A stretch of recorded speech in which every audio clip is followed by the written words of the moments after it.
Hello সবাইকে, Tanuj YouTube চ্যানেলে আপনাদের সকলকে স্বাগত।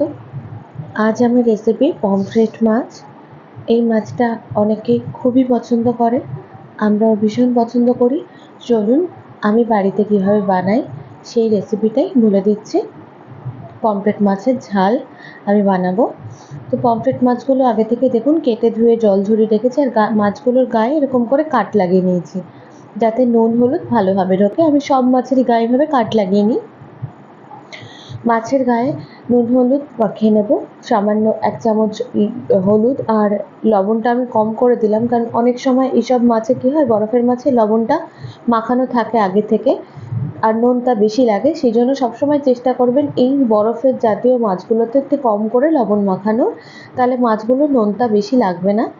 আমি সামান্যই লবণ মাখিয়েছি, কম লবণও খাওয়া যায়, বেশি লবণ হলে অসুবিধা হয়, এই জন্য।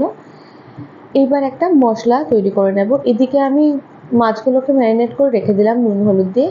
এদিকে এখানে দেখুন আমি 1.5 চামচ মতো হলুদ দিচ্ছি, হলুদ গুঁড়ো দেওয়ার পর 1 চামচ 1.5 চামচ আমি দিয়ে দিলাম ধনে গুঁড়ো। এবার দেব আমি 3 চামচ মতো জিরে গুঁড়ো। আমার বেশ অনেকগুলোই মাছ, সেই জন্য এতটা মশলা আমি নিচ্ছি, আপনারা কম বেশি করে নেবেন মাছ বুঝে। এবার আমি দিয়ে দিলাম 3 চামচ মতো লঙ্কার গুঁড়ো, আর আমি 1 চামচ লবণ। এটা দিয়ে একটা পেস্ট আমি তৈরি করে নিচ্ছি জল দিয়ে, যেমন বাটা মশলা হয় না, ঠিক সেরকম। কারণ হচ্ছে কি, এইসব জাতীয় মাছে একটুখানি বেশি তেল দিয়ে রান্না করতে হয়, হালকা একটু একটু তেল বেশি লাগে। এবার রান্নার পরে কি হয়, এটা কি বলবো, যখন তেল খুব গরম থাকে এই মশলাটা দিলে পরে কি পুড়ে যায়, যাতে না পুড়ে যায় এই জন্য আমি জলে ভিজিয়ে রাখলাম। আচ্ছা, মশলাটা সাইড করে দিলাম। এবার 2টো টমেটো নিয়ে নিলাম ছোটো সাইজের মিক্সির বাটিতে, আর নিয়ে নিলাম কিছু আদার টুকরো, আর নিলাম কিছু রসুন। এটা নিয়ে আমি একটা মিহি পেস্ট তৈরি করে নিলাম, এই বাটির মধ্যে আমি রেখে দিলাম। এবার আমি পুরো মশলাগুলো দেখিয়ে দিচ্ছি। দেখুন এখানে আছে ধনেপাতা নিয়েছি কিছুটা, এখানে পেঁয়াজ কুচি নিয়েছি, এখানে 3টে বড় সাইজের পেঁয়াজ আছে, এখানে নিয়েছি ওই যে টমেটো আর মশলার পেস্টটা, আর ওখানে যেই মশলাটা ভিজিয়ে রেখেছিলাম সেই পেস্টটা। ব্যাস, এনাফ, আর কিছু লাগছে না। এবার আমি কড়াইতে তেল গরম করতে দিলাম। তেলটা যখন ধোয়া ওঠা গরম হবে, সবসময় মনে রাখতে হবে একদম ধোয়া ওঠা গরম তেলেই আমাদের মাছগুলোকে ছাড়তে হবে। মাছগুলো আর সবসময় চেষ্টা করবেন খুন্তি দিয়ে একটু এদিক ওদিক তেলটা কড়াইয়ে লাগিয়ে দেওয়ার চারিপাশে। মাছটা দিয়ে দিলাম। এবার মাছটাকে আমার শুধুমাত্র এপিট ওপিট লাল লাল করে ভেজে নেওয়ার পালা। আমাদের বাড়িতে একটু লাল লাল মাছ ভাজা পছন্দ করে, তাই আমি একটু কড়াই ভাজি সবসময়। অনেকে এত কড়া ভাজে না, আপনাদের যদি মনে হয় যে এত কড়া ভাজবো না, তো ঠিক আছে, আপনারা কমও ভাজতে পারেন, কিন্তু আমার বাড়িতে একটু লাল লাল না ভাজা হলে চলে না, খেতে চায় না কেউই, সেই জন্য আমি লাল লাল করেই ভাজবো। দেখুন মাছগুলো আমি লাল করে ভেজে নিয়েছি। এই মাছটা একটু বেশি লাল হয়ে গেছে, এটা আগে আমি তুলে নিলাম। এবার বাদবাকি মাছগুলো আমি তুলে নেব। দেখুন এইভাবে সমস্ত মাছগুলোকে আমি তুলে নিচ্ছি।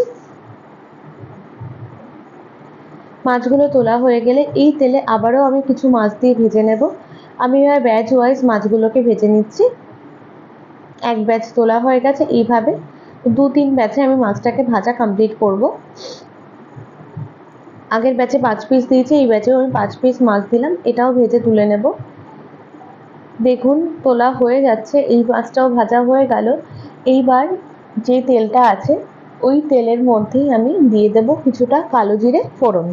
আমি জিরে দেবো না, এর মধ্যে আমি কালো জিরে ফোড়ন দিচ্ছি।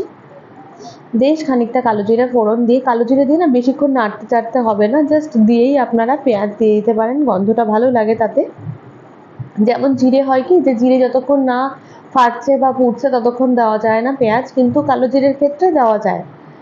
আচ্ছা, এইবার আমি দিয়ে দিলাম আমার যে বেটে রাখা মশলাটা ছিল না, টমেটো দিয়ে আদা রসুন পেস্টটা যেটা করে রাখা ছিল, সেই পেস্টটা দিয়ে দিলাম। পেঁয়াজটা দেখুন খুব বেশি লাল করে কিন্তু আমি ভাজিনি, হালকা একটু বাদামি বাদামি বর্ণের হয়েছে, আবার সাদাটেও আছে, সেই অবস্থায় পেঁয়াজের মধ্যে আমি মশলাটা দিয়ে দিলাম। এবার দিয়ে দিলাম যে মশলাটা আমি ভিজিয়ে রেখেছিলাম না বাটিতে, সেই মশলাটাও দিয়ে দিলাম।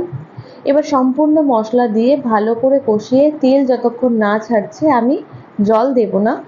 দেখুন ভালো করে কষে নিচ্ছি, এখন থেকে দেখুন চারিপাশে তেল ছাড়তে শুরু হয়ে গেছে। আপনারা চাইলে না এই মশলাটা না মাঝারি আছে কষাবেন, নাহলে তিতকুটে লেগে যায়, অনেক সময় ফুটতে থাকে সাইড দিয়ে, ঠিক আছে। তিতকুটে লাগতে থাকে। যদি আপনারা মশলাটা মাঝারি আঁচে একটু ধৈর্য ধরে কষান, সেই ক্ষেত্রে রান্নাটা খুবই ভালো লাগে, কখনোই তিতকুটে লাগবে না, খুব ভীষণই ভালো স্বাদের হবে। দেখুন আমার মশলাটা কষানো হয়ে গেছে, সুন্দরভাবে কষে গেছে। এবার আমি আগে বাটি ধোয়া জলগুলো দেব, যেই মশলা বাটি দেখুন, তারপর আমি মেন জলটা দেব, যে কতটা আমি জল রাখছি সেই জলটা দেব। দেখুন আমি একটু বেশি করে জল দিলাম, কারণ অনেকগুলো মাছ তো, সেই মাছগুলো আবার জলের মধ্যে পড়বে, সেটা আবার ভালো করে ফুটবে, সেই জন্য আমি একটু বেশি করে জল দিলাম। এবার সামান্য লবণ দিয়ে দিলাম, এবার ঢাকা দিয়ে রাখবো। ঝোলটা যখন ভালো মতো দেখুন ফুটে উঠেছে, ঢাকনাটা সরিয়ে আমি ভেজে রাখা মাছগুলোকে দিয়ে দেব। চারিপাশ থেকে মশলাটা নিয়ে কেখে আমি ভেতরে দিয়ে দিচ্ছি। এবার যে মাছগুলোকে আমি রেখেছিলাম সমস্ত মাছগুলোকে ঝোলের মধ্যে দিয়ে দেব। সমস্ত মাছগুলোকে ঝোলের মধ্যে দিয়ে আমি এবার ঝোলটাকে ফুটিয়ে দেখুন কমিয়ে নিয়ে এসেছি, ভালো মতো ফুটে ঝোলটা কমিয়ে এসছে। আর বেশি কমাবো না, এইটুকু ঝোল আমি রাখবো। এইবার আমি দিয়ে দিলাম কিছুটা ধনেপাতা কুচনো ধনেপাতা দিয়ে দিলাম। আমি একটু বেশি করে ধনেপাতা দিয়েছি, কারণ এই মাছগুলোতে, সামুদ্রিক যে কোনো মাছে ধনেপাতা ভীষণই ভালো লাগে, একটা ফ্লেভার দেয়, খুবই ভালো লাগে। আচ্ছা, আমার হয়ে গেছে রান্নাটা কমপ্লিট। এই স্টেজে আমি এটাকে নামিয়ে নেবো। আমি একটা মাছ তুলে দেখাচ্ছি, দেখুন কোনো একটা মাছ ভেঙে যায়নি, কি সুন্দর হয়েছে। মাছগুলো যদিও আবার মাঝারি সাইজের ছিল, খুব বড় ছিল না, আবার খুব ছোটও ছিল না। এবার দেখুন মাছগুলোকে আমি সার্ভ করে দিয়েছি, কত সুন্দর লাগছে দেখতে, খেতেও অসাধারণ লাগে। আমি একটু তুলে দেখাবো মাছগুলোকে, দেখুন। একটা ছোট্ট রিকোয়েস্ট, যদি আমার রেসিপিগুলো আপনাদের কাছে ভালো লাগে তো প্লিজ আমার চ্যানেলটিকে সাবস্ক্রাইব করে নিয়ে বেল আইকনটা প্রেস করতে একদম ভুলবেন না, যাতে নতুন নতুন রেসিপি আপনাদের কাছে চটজলদি পৌঁছে যায়। আর অবশ্যই একটা লাইক করে দেবেন এবং কমেন্টে জানাবেন যে কেমন লাগলো আমার রেসিপিগুলো। দেখুন কত সুন্দর হয়েছে, ঝোলটা একদম হালকা পাতলা। তো এইভাবে করে বানান, সবাই মিলে খান এবং সবাইকে খাওয়ান। সবাই সুস্থ থাকুন, ভালো থাকুন এবং অবশ্যই আমাকে জানাবেন আপনারা কমেন্টে যে এই রেসিপিটি আপনাদের কাছে ঠিক কেমন লেগেছে। তো আজকের মতো এখানেই, পরবর্তী কোনো রেসিপি নিয়ে দেখা হচ্ছে। Tata tata.